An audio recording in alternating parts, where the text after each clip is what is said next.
মাছৰ মূৰৰ ঘণ্টি অকণ বনাম বুলি ভাবিছোঁ। ৰৌ মাছৰ মূৰ ইয়াৰ পিঁয়াজ লৈছোঁ, এইটো শুকান জলকীয়া, আদা নহৰু পেষ্ট বনাই লৈছোঁ। ইয়াৰ মগু দাইল খোৱা মগুও ল'ব পাৰে, মই তিৱা মগু অকণমান লৈছোঁ। মাছৰ মূৰখন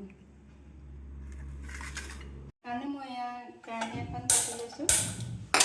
গেছটো জ্বলাই তেল অকণ দি লওঁ, মিঠাতেল অকণ দিছোঁ,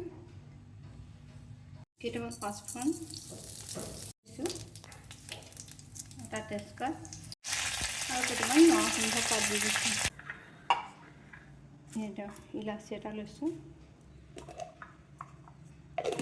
লং দুটা লৈছোঁ, অকণমান দালচেনি লওঁ, ধুই পেলাই লংটো ইয়াতে দি দিছোঁ, দুভাগকৈ দালচেনিটো এনেকৈ দিম। এইটো মুখখন খুলি দিওঁ, গুটিকেইটা অলপ। মাছটো যিহেতু তেলত অকণ ভাজিছোঁৱেই, সেইকাৰণে মই ইয়াত তেলটো কম দিছোঁ। আদা নহৰু দিছোঁ,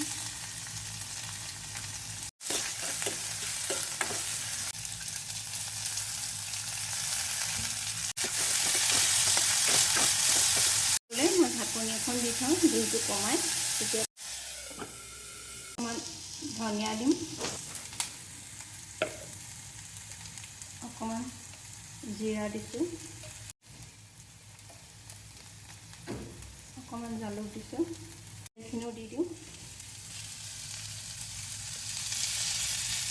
এইখিনি অকণমান ভাজ খোৱাৰ পিছত পানী দিম, হালধি। বৰ পনীয়া নকৰোঁ, ডাঠ কৰিম, সেইকাৰণে নিমখটো মই কমাই দিছোঁ। বৰ্তমান মই ইমানকণ পানী দিছোঁ, মগুটো সিজিব। এয়া আলু বইল কৰি থৈছিলোঁ,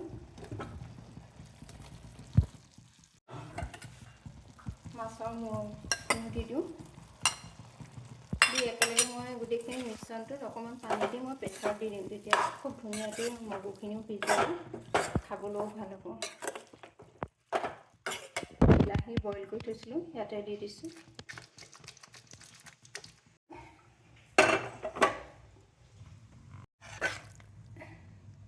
এইখিনি মই এতিয়া প্ৰেছাৰ এটা দি দিছোঁ, খুব ধুনীয়াকৈ সিজিব, খাবলৈও ভাল হৈ যাব। নহ'লে মাছৰ মূৰখিনি বৰ গোটা হৈ থাকে।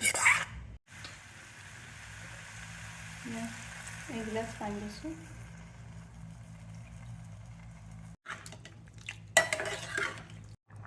অকণমান ভাল বনাবৰ কাৰণে কেঁচা জলকীয়াটো অকণমান আগটো কাটি গোটাকৈ দিছোঁ।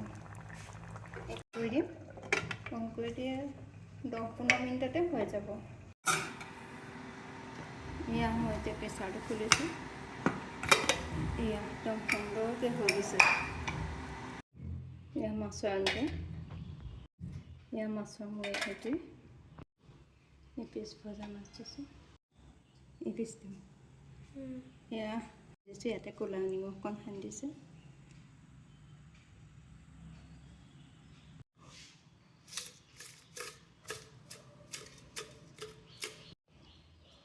এয়া চিলি ফ্লেক্স অকণো দি দিছোঁ। দেখিবলৈ ধুনীয়া হ'লে খাবলৈও মন যায় ভাতকেইটা। বিশেষ একো বনোৱাই নাই, তথাপিও মাছেই আৰু ভাজি চাজি অন্য নকৰিলোঁ আজি, কিন্তু খাবলৈ ভাল লগাকৈ মই কণীকে দিছোঁ।